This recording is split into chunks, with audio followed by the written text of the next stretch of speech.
নমস্কাৰ মই doctor মিজুল Malakar district মাইক্ৰোবায়োলজিষ্ট অৰ্থাৎ জিলা অনুজীৱবিদ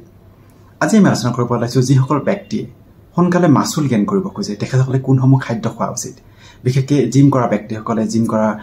ল'ৰা ছোৱালীসকলে তেখেতসকল মাচুল গেইনৰ কাৰণে খুব বিভিন্ন ধৰণৰ খাদ্য খায় বিভিন্ন ধৰণৰ প্ৰডাক্ট খায় বিভিন্ন ধৰণৰ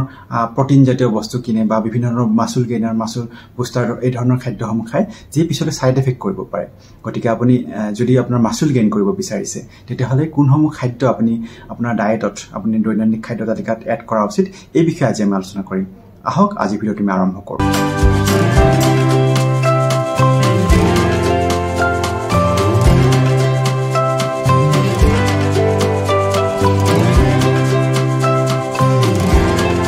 যিসকল ব্যক্তিয়ে মাচুল গেইন কৰিব বিচাৰে তেখেতৰ স্বাস্থ্য আপোনাৰ ভাল কৰিব বিচাৰে মাচুল গেইন কৰিব পাৰে অতিবা ক্ষীণ কাৰণে তেখেতৰ এনেকুৱা সমস্যা হৈ আছে গতিকে প্ৰথম তেখেতসকলক কি খাদ্য খাব এইটো বহুত গুৰুত্ব এক্সাৰচাইজৰ উপৰিও কি ধৰণৰ খাদ্য খাব এইটো খুবেই গুৰুত্বপূৰ্ণ তেতিয়াহে তেখেতসকলৰ মাচুল গেইন হ'ব মাচুল বাঢ়িব বা মাচুল বা দেহত সুঠাম হ'ব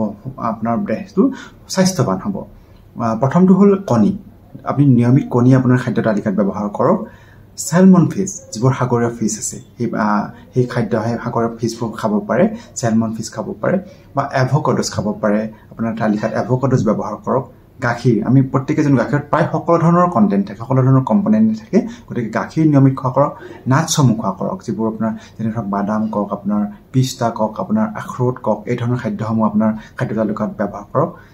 চিকেন খাব পাৰে লোকেল চিকেন খাব পাৰে আপোনাৰ কুকুৰাৰ মাংস লোকেল কুকুৰাৰ মাংস খাব পাৰে